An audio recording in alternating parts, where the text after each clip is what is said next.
Latest updates ఎప్పటికప్పుడు పొందడానికి big TV WhatsApp channel follow అవ్వండి. లింక్ డిస్క్రిప్షన్ లో ఉంది. Welcome to big TV. Allu Arjun case క్షణానికో విధంగా మారుతుంది. ఇప్పుడు హైకోర్టులో బెయిల్ పిటిషన్ వచ్చి బెయిల్లో ఉన్న తర్వాత కూడా ఇది రద్దవుతుందా? ఇప్పుడు ప్రభుత్వం మరోవైపు పోలీసు వ్యవస్థ దీనిపైన సుప్రీంకోర్టులో దీనిపైన పిటిషన్ వేస్తే ఖచ్చితంగా ఈ బెయిల్ పిటిషన్ రద్దయ్యే అవకాశం ఉందా? నిజంగా రద్దయితే మళ్ళీ అల్లు అర్జున్ జైలుకి వెళ్లాల్సిందేనా? ఏం జరుగుతుంది ఈ కేసులో? మనతో హైకోర్టు సీనియర్ న్యాయవాది పాదూరి శ్రీనివాస్ రెడ్డి మనతో ఉన్నారు. శ్రీనివాస్ రెడ్డి గారు నమస్తే. నమస్తే. ఇప్పుడు టోటల్గా అల్లు అర్జున్ బెయిల్ పిటిషన్ అంటే ఇంట్రీమ్ బెయిల్ తీసుకున్నారైనా బెయిల్ పిటిషన్ తీసుకున్న తర్వాత ఇప్పుడు రద్దు అవుతుందనే చర్చ జరుగుతుంది. అంటే ఎలా చూడాలి? నిజంగా సాధ్యమేనా? సాధ్యమండి. ఎందుకంటే అక్కడ ఇంట్రీమ్ బెయిల్ ఇవ్వటంలో కూడా హైకోర్టు వాళ్ళు కొన్ని పరిధులు దాటారనిపిస్తుంది నాకు ఒక ప్రాక్టీసింగ్ అడ్వకేట్గా. కాబట్టి అదొకటి. రెగ్యులర్గా కూడా appeal in supreme court is right for any citizen కైనా ఉంది. ఇటు ప్రాసిక్యూషన్, ఇక్కడ state government is the prosecuting agency. So state of Telangana through police department వాళ్ళు క్లియర్గా సుప్రీంకోర్టులో అపీల్కి వెళ్తారు, వెళ్ళవలసిందే. దాంట్లో ఏమి గ్రౌండ్స్ అనేది మనం అంటే అయ్యే అవకాశం ఉంటుంది. గతంలో ఏమైనా ఇలాంటివి జరిగినాయి ఏమైనా? ఒకవేళ ఇలాగా హైకోర్టులో బెయిల్ పిటిషన్ ఇచ్చిన తర్వాత, ఇంట్రీమ్ బెయిల్ పిటిషన్ ఇచ్చిన తర్వాత దానికి రద్దు చేయడానికి ఎలాంటి ప్రాసెస్ ఉంటుంది? అంటే ప్రాసెస్ అంటే ఇప్పుడు అదే చెప్పినట్టు state government through public prosecutor and home department and Chikkadpally police వాళ్ళు కూడా పార్టీ అవుతూ అపీల్ చేయాలి. ఎవరిని? అల్లు అర్జున్ని పార్టీ చేస్తూ. ఓకే. దెన్ వీరికి నోటీస్ వస్తుంది. నోటీస్ వచ్చినాక ఇరు వాదనలు వింటుంది. ఎక్కడ what are the grounds for cancelling interim bail? ఒకటి క్లియర్గా, one is that he has violated the interim bail orders. Is not suppose to address media which is addressed. That is primarily one reason. Second, getting into the how the interim bail is been obtained. అక్కడ కొన్ని glaring mistakes జరిగాయి. అవి ఒక న్యాయవాదిగా తెలుసు మాకు. దాన్ని ఇప్పుడు స్టేట్ గవర్నమెంట్ కూడా లీగల్ ఒపీనియన్ తీసుకుంటుంది. ఆ అన్నిటినీ క్రోడీకరించి ఒక పిటిషన్, అపీల్ పిటిషన్ తయారు చేస్తే ఆ గ్రౌండ్స్ని పరిగణలోకి తీసుకొని they have to cancel the bail. అంటే సుప్రీంకోర్టుకి వెళ్ళాల్సిన అవసరం ఉంది దీనిపైన. అంటే ఇంట్రీమ్ బెయిల్ ఏదైతే ఉందో దీన్ని రద్దు చేయడం కోసం సుప్రీంకోర్టుకి వెళ్ళాలంటే పోలీస్ ఈ ప్రాసెస్ అంతా నడపాలి టోటల్ గా. అంటే గవర్నమెంట్ అనుమతి తప్పనిసరి. దీంట్లో గవర్నమెంట్ పర్మిషన్ ఇవ్వాలి. Yeah, it's a high profile case and it is also involving a celebrity. So as యూజువల్గా హయ్యర్ నాట్ ఓన్లీ పోలీస్ డిపార్ట్మెంట్లో ఉన్న ఐపీఎస్ ఆఫీసర్లే కాదు, even principal secretary home or chief special chief secretary home Ravi Gupta garu, వారు government అనుమతి తీసుకొని, అంటే నా home minister, now the home minister is chief minister, వారి అనుమతి తీసుకున్నాకనే ముందుకు వెళ్తారు. దానికి ఒక ఫైల్ తయారు చేయాలి. సో లీగల్ ఒపీనియన్ తీసుకున్నారు. ఎందుకంటే బెయిల్ మనకు వచ్చింది పోయిన ఐ థింక్ లాస్ట్ ఫ్రైడే నాడు బెయిల్ వచ్చింది, ఇంట్రీమ్ బెయిల్. సో ఆదివారం, శనివారము, ఆదివారము, సో 2 హాలిడేస్ ఉన్నాయి. So now Monday and Tuesday another 2 working days.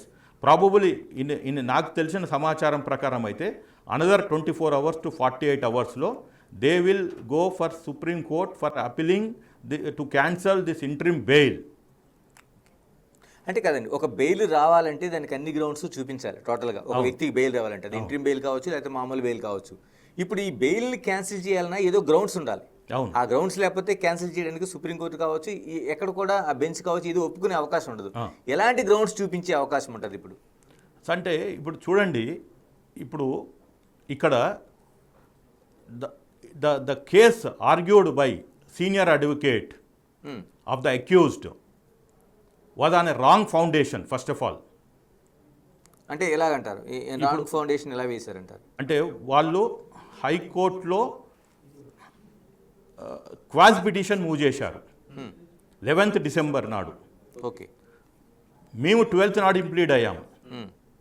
Please see the dates also very important. 13th నాడు, దట్ ఈస్ ఫ్రైడే, లిస్ట్ కాలే.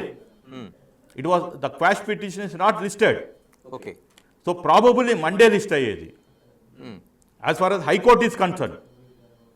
But mean time police has summoned him. He was been brought to Chikadapalli police station. The investigative officer is having a power to arrest. It is his discretionary power. Even Supreme Court cannot take his power. That is the beauty of our constitution and beauty of our law. Separation of powers law. Investigative authority is the sole and whole. When to arrest an accused, arrest cheshadu. Then he has followed the law. Okay. He has been taken to Gandhi Hospital for medical examination. వెళ్ళారు. Remand report prepare చేశారు. చేశారు. Remand report తీసుకొచ్చి trial కోర్టులో remand report చూశారు. వారు కూడా న్యాయమూర్తే. అవును. The lower court person is also equivalent judge. అవును. Maybe he is in a trial court, somebody sits in supreme court, somebody sits in high court. That is different. All are part and parcel of Indian judiciary. ఎవరిని మనం ఇక్కడ పెద్ద చిన్న లేదు. A judge is a judge. So ఏదైతే ఎప్పుడైతే ఈ remand report తీసుకొని నాంపల్లి కోర్టుకు వెళ్ళారో ఆ జడ్జి గారు వెరీ క్లియర్గా పోలీస్ అరెస్ట్ చేసింది అక్రమం కాదు సక్రమము, ఇతను నేరస్తుడే, ఇతన్ని 14 రోజులు రిమాండ్కి పంపించారు, అక్కడికి అయిపోయింది. So his arrest is legal. Remand రిపోర్ట్ని ఛాలెంజ్ చేయాలి, లేకపోతే బెయిల్ మూవ్ చేయాలి. కానీ అక్కడ లోవర్ కోర్టులో నాంపల్లి కోర్టులో బెయిల్ అప్లికేషన్ మూవ్ చేస్తూనే ఈ రిమాండ్ రిపోర్ట్ని ఛాలెంజ్ చేస్తూ ఇమ్మీడియట్గా హైకోర్టుకు వచ్చారు లంచ్ మోషన్కి. ఓకే. మా పిటిషన్ ఉన్నది, ఏది క్వాష్ పిటిషన్. ఇక్కడ నేను అడగదలుచుకున్నది, ఇప్పుడు చాలా మంది వాళ్ళు ఏం చెప్తానంటే ఆల్రెడీ మాది స్క్వాష్ పిటిషన్ ఉంది కాబట్టి ఇంట్రీమ్ బెయిల్ మూవ్ చేయడానికి మాకు అనుకూలంగా అంటున్నారు. అంటే స్క్వాష్ పిటిషన్ కి ఇంట్రీమ్ బెయిల్ కి ఏమైనా ఇంటర్లింక్ ఏమైనా లేదు లేదు లేదు. ఈవెన్ స్క్వాష్ పిటిషన్ అంటే it is to discharge my name from the FIR. అంటే నాకు సంబంధం లేదు అందులో సంబంధమే లేదు. కానీ వాళ్ళు సడన్గా ఆ క్వాష్ పిటిషన్ని మూవ్ చేశారు. ఈ అంటే లంచ్ మోషన్ వాటికి అరెస్ట్ కాలే. Not to at least they if quash petition objective ఏంటి అంటే 1 లైన్ ఆర్డర్ ఇస్తారు నార్మల్గా. ఇదేం మొదటిసారి కాదు, లాస్ట్ టైం కాదు. ఓకే. మొత్తం ఏమంటారు అంటే not to take coercive action అంటారు. ఓకే. అంటే not to take coercive action అంటే ఇండైరెక్ట్లీ నాట్ టు అరెస్ట్ అన్నట్టు.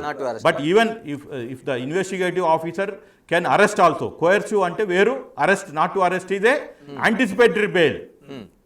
సో వీళ్ళు only quash petition, the objective of quash petition is to remove my name. I'm no way connected with the crime, but somehow ఎఫ్ఐఆర్లో నా పేరు పెట్టారు. దాన్ని అక్కడి మటుకే అన్నట్టు. అక్కడ ఆ క్వాష్ పిటిషన్లో ఇంటర్లాకేటరీ అప్లికేషన్ ఐఏఎస్లో ఎక్కడ వాళ్ళు మాకు బెయిల్ అడగలేదు. బెయిల్ అడగవలసింది ఎప్పుడు యాంటిసిపేటరీ బెయిల్ మూవ్ చేయాలి, అది మూవ్ చేయలేదు. తర్వాత అరెస్ట్ అయినాక when the cause of arrest has happened, the first and primary relief they are supposed to get in the lower court. Okay. అది దొరకలేదు. సో సడన్గా వాళ్ళు ఈ క్వాష్ పిటిషన్ దగ్గరకు వచ్చారు. క్వాష్ పిటిషన్ లంచ్ మోషన్కి వచ్చినప్పుడు అరెస్ట్ కాలే అక్కడ. కాబట్టి జడ్జి గారు ఏమన్నారు, ఐ విల్ లుక్ ఇట్ అని చెప్పారు.